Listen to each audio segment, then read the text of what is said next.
So it's 2018, and we've had a ton happen in the tech industry this year. AMD's come out with their 2nd gen Ryzen CPUs as well as their 2nd gen Threadripper. We've had the release of the X470 and B450 chipsets. Intel's released their 9th gen i9 CPUs as well as the rest of their lineup. And Nvidia has released the 2000 series RTX GPUs. So with that being said, who's come out on top in 2018? Who's the better CPU manufacturer? AMD or Intel? I think we have a pretty clear winner on our hands. This should be an easy video.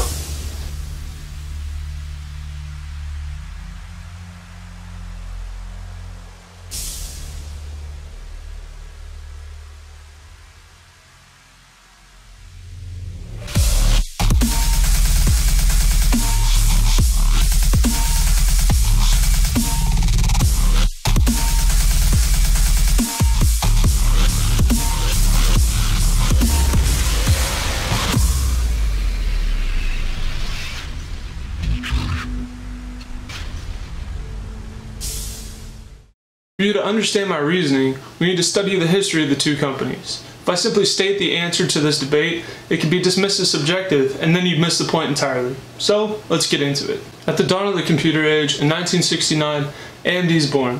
A few years later, they go public with the company and the first CPU, the 9080, which is a reverse-engineered version of Intel's 8080 CPU. In 1981, IBM signs a contract with Intel for their x86 architecture CPUs under the stipulation that AMD be an authorized second source in case anything happened to Intel. This resulted in the two companies acting more like a team, sharing tech, very unlike what we see today.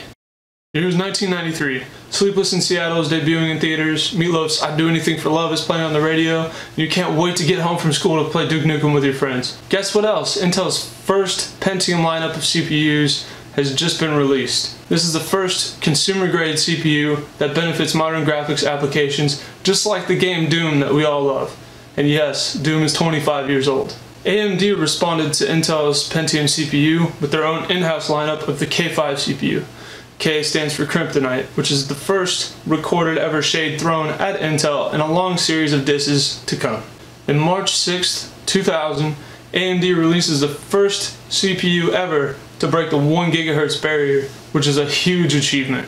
In 2003, let it be noted that AMD really changed the game by modifying Intel's original 32-bit instruction set to the now used 64-bit instruction set, also known as AMD 64 or X64. Microsoft pressured Intel into adopting AMD 64 to keep everyone on the same page, as Intel was unable to develop their own 64-bit instruction set.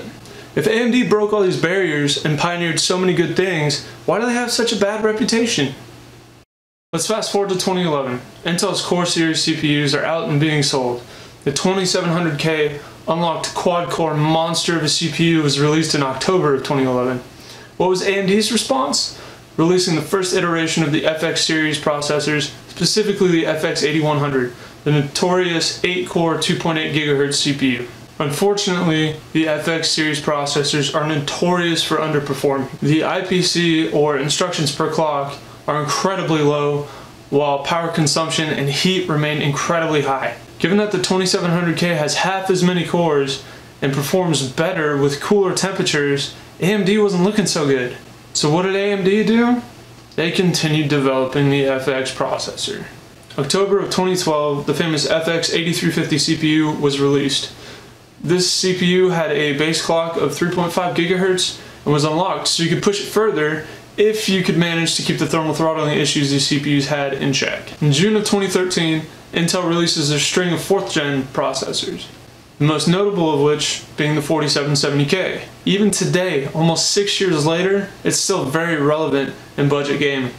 It can still play very CPU intensive games in 1080p without causing performance to suffer. I wish I could say the same for the FX 9590, which is a hotter, higher clocked iteration of the 8350. The FX series as a whole is known for lack of engineering and disappointing performance. Throughout the next few dark years, AMD sparsely releases any enthusiast CPUs and peppers the market with a few revamped FX series processors equally as disappointing as the last. Their main focus seemed to be their consumer-level budget Athlon APUs. Meanwhile, Intel continues to innovate and essentially claims the entire enthusiast market with their overclockable Broadwell and Skylake models. Now, it's 2017. everything changes. It's January. Intel releases the famous Kaby Lake processors, boasting next-level IPC performance and overclockability. These quad-core hyper-threaded CPUs absolutely bury the FX series processors, which are now starting to show their age. The 7700K is a staple for gamers today who don't want to pay hardware of today prices. Then, out of absolutely nowhere, comes the dawn of an entirely new microarchitecture. That's right, Zen. AMD launches their 1800X, their brand new flagship processor. A new octa-core CPU with simultaneous multi-threading, similar to Intel's hyper-threading technology. The clock speed rests at a lackluster 3.6 GHz, but has been proven to overclock to 4 GHz, and with good temperatures as well. The single-core performance has also more than doubled since the dark days of the FX series processor, making it a viable alternative to the former Intel monopoly. From March to July, they released their flagship 1800X processor, all the way down to the budget 1200. This lineup of first-generation Ryzen processors offered 8, 6, and quad-core count CPUs, all with simultaneous multi-threading and overclockability. The Ryzen 1700 CPU had a launch price of only $329, while Intel's alternative had a launch price of $600 and higher. This allows budget-minded content creators to finally breathe when we hit the checkout button. Later in that same year, AMD's Threadripper series was announced. These new CPUs, showing off a massive TR4 socket, were offered as 8, 12, and 16 core variants, all with simultaneous multi-threading and overclockability. Despite their massive core counts, they had identical single-core performance to their Ryzen little brother, making it a very viable alternative to Intel in a lot of applications. The people finally have decent options now. Just 1 month after Threadripper was released, Intel brought down the hammer. The 7980XE Core i9 Extreme Edition was released to the public. The end-all, be-all, savage animal of raw computing performance. If you look at any benchmark score Hall of Fame, you'll see in the #1 spot the revered name 7980XE. It's an 18-core, 36-thread, 165-watt TDP CPU with a base clock of 4.2 GHz across all cores, and over time proven to overclock to 5 GHz across all 18 cores. Granted, it is $2,000, and thermal management isn't for the faint of heart or the faint of wallet. The CPU is not meant for any practical application or consumer level desktop. It's meant for those who aim high and push everything to its limits, or those dealing with incredible workloads who can justify the really high ROI. As if the 7980 Extreme Edition wasn't enough, Intel immediately after releases their 8th gen Coffee Lake CPUs. Intel's Coffee Lake CPU lineup has been the absolute pinnacle of single-core performance and gaming dominance. The 8700K hexa-core hyper-threaded CPU was intended to turbo up to 4700 MHz on a single core,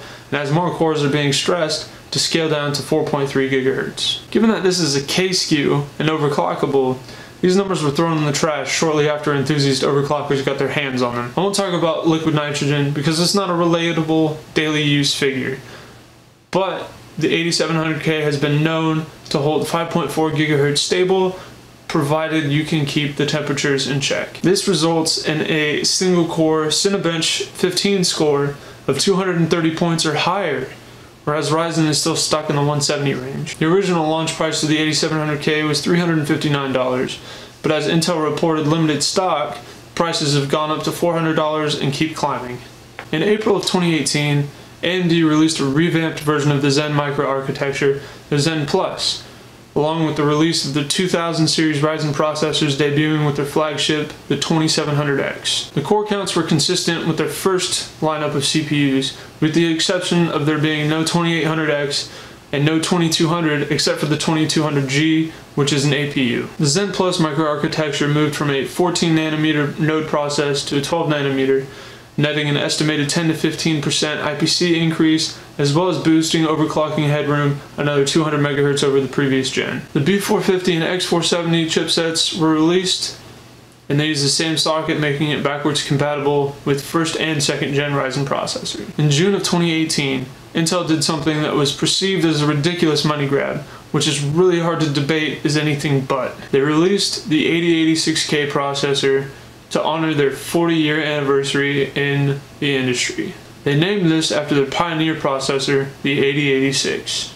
The 8086K listed the exact same specifications as the 8600, with the exception of being to turbo up to 5 GHz on one core instead of 4.7. The 8700K users with highly binned chips saw absolutely no difference between the 8700K and the 8086. With 2nd gen Ryzen just being released, we knew Threadripper would be soon to follow, debuting with their 2950X, the 16-core 32-thread processor, and the 2990WX, the 32-core 64-thread monster processor. The 2990WX turbos up to 4.2 GHz, whereas the 2950X turbos up to 4.4 GHz. Last month in October, we saw the 4th year of Intel's 14nm node manufacturing process with the re-release of their Coffee Lake CPUs. Their typical naming scheme of their i9, i7, and i5 processors has been a little bit disrupted with how they've conducted their execution of the 9th gen CPU. The new Coffee Lake i9 CPU is 8 cores and 16 threads, whereas the i7 is 8 cores and 8 threads. This is the first time since Intel's beginning that the i7 has not had hyper-threading capabilities. Not to mention, the new CPUs show no overclocking or IPC gains over the last generation of CPUs. So here is my final answer for which CPU manufacturer is the best in 2018. The answer is both of them. To say one is better than the other is just sheer ignorance. All over forums I've seen illogical reasoning to the effect of, well, I've never had a problem with Intel, so they're better. Or also the famous, AMD's cheaper and they perform the same, so AMD's better. No. Stop. I'm going to use the phrase, use case scenario. Pick a CPU based on the intentions of your computer. To better understand how choosing a CPU affects your use case scenario, I'll go over the pros and cons of some of the more popular recent CPUs.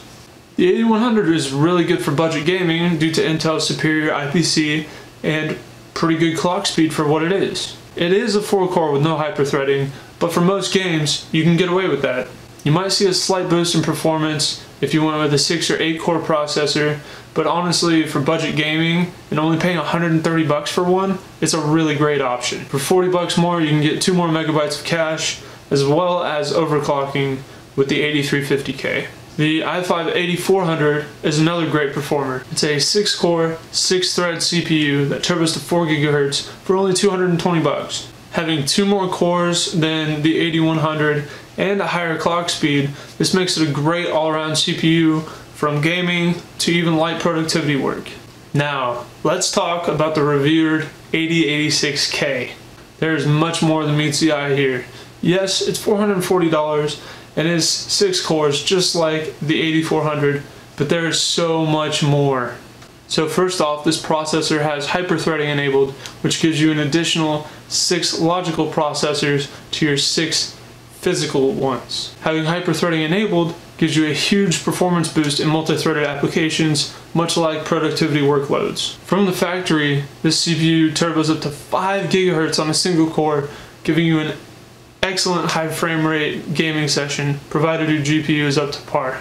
And for you enthusiasts, this is perhaps one of the best overclocking CPUs that's ever been released. If you can manage temperatures, people have recorded overclocking up to 5.4 GHz and holding it stable under load.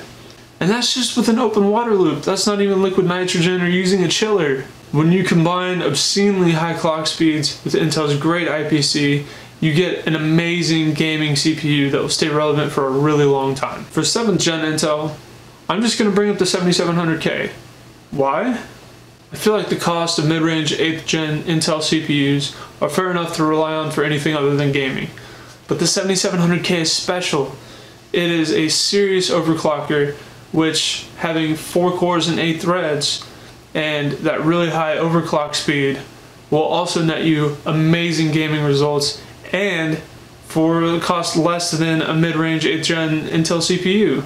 So you can have more performance for less. So let's talk about the Intel high-end desktop lineup of CPUs. All of these are painfully expensive, suck enormous amounts of power from the wall, and are almost impossible to keep cool. These are not for the end user looking to play RuneScape and make vlogs about your cat. If you play a lot of CPU intensive games and find yourself rendering 4K video all the time or doing a lot of really CPU intensive workloads, this might be your go-to CPU given your pockets are deep enough. The amateur hour for the big leagues would have to be the 9900K, coming at $540 for launch price. It's 8 cores and 16 threads. It has the same performance as the 8086K. It goes as far as IPC. It doesn't overclock quite as high, but it does have the 2 extra cores and 4 extra threads. Then we have the 7th gen i9 Extreme Edition series CPUs. I'll just go ahead and cover the 7900X through the 7980XE. Basically, the 7900X is a 10-core, 20-thread CPU starting at $1,000. The 7980XE is an 18-core, 36-thread CPU at $2,000, and they have increments of cores and prices pretty much in between all of those. So that's enough about Intel. Let's talk about Team Red. So as far as AMD goes, we're only going to cover Ryzen and Threadripper. Why? Because Athlon is just for Craigslist browsers, and the FX series should have just never happened at all. So let's focus on the consumer enthusiast area of AMD's processors, the 2nd gen Ryzen lineup. This is an 8-core CPU. It's unlocked like all Ryzen CPUs, and also like the rest of them offers simultaneous multi-threading, which is pretty much the same thing as Intel's hyper-threading technology. The 2700X can turbo up to 4.3 GHz, and even though it's overclockable, can't really seem to pass that 4.3 GHz mark without unconventional methods of cooling like liquid nitrogen or using a chiller. The CPU is currently priced at $320, making it an incredible alternative for budget content creators and streamers like myself who don't want to spend the extra $200 on an Intel i9. Next, we're going to take one small step down and talk about the Ryzen 2600. This CPU overclocks just about as well as its X-SKU brother and is considerably cheaper. This is an amazing CPU. It's 6 cores and 12 threads and can sit at 4.2 GHz all day if you can manage temperatures. That's $60 less than Intel's 8400, which doesn't offer hyper-threading or overclocking. Userbenchmark.com says the 8400 has a 2% advantage over the Ryzen 2600 just due to Intel's IPC. In real-world applications, it wouldn't be a 2% increase, it would be a lot more of a decrease. For those of you who don't mind taking a small IPC and clock speed hit, 1st gen Ryzen CPUs are still very relevant and even cheaper. Let's move on to Threadripper. Unlike the Ryzen CPUs, there's actually a really big difference between 1st and 2nd gen Threadripper. We're going to skip the 1900X Threadripper because it's 8 cores and 16 threads, just like the 1800X and the 2700X. So to me, that's not really important. So we'll go one up and we'll talk about the 1920X. The 1920X is 12 cores, obviously overclocked with SMT. So 12 core, 24 thread, overclockable. The CPU turbos up to 4 GHz and offers 64 PCIe lanes for all kinds of storage and expansion equipment. Not to mention, it's only $420. That is less than half the price of the 7920X, which has the same cores. The 7920X does show a 15% performance increase over the 1920X due to Intel's superior IPC and clock speeds, but again, it's more than double the price. And not only is the price lower, but the temperatures are lower too. Now let's move on to the 1950X. 1950X has 16 cores and 32 threads. And this CPU will turbo the cores up to 4.1 GHz under load. The end result is basically the same when pitted up against its Intel equivalent, being about 15% slower and 60% less expensive. And now for the god of all workloads and productivity, we have the Ryzen 2990WX. This is the newest CPU from AMD, and it has 32 cores and 64 threads. All of them lock to 4.2 GHz when under load. This titan of a processor managed to crank out a 5,000 point Cinebench score.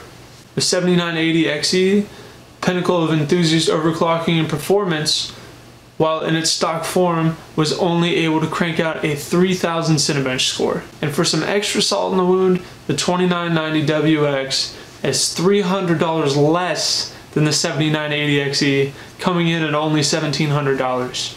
Again, for the budget-minded user who's still trying to slay massive workloads, AMD has one step down, the 2950X. This CPU uses 16 cores and obviously is unlocked and has SMT like all the other ones. This CPU turbos up to 4.4 GHz, making it the fastest out-of-box Zen microarchitecture CPU. That was a ton of info, probably too much to take in. So let's summarize. Intel and AMD used to work together in the beginning, making huge waves in the tech industry. They became competitors in the mid-80s and since then have challenged each other. Intel is most known for their high IPC and high clock speeds, catering most of their enthusiast CPUs to the gaming community. Intel is generally more expensive, and to have the temperatures properly managed under load, have to be delidded and repasted with some liquid metal.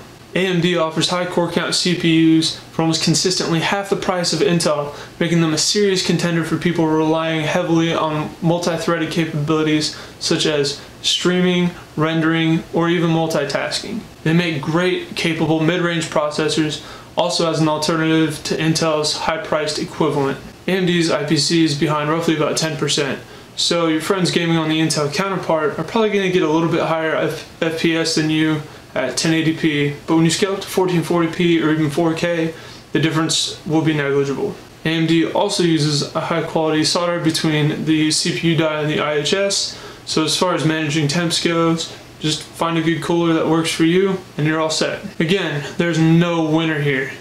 Each manufacturer has their own strengths and weaknesses.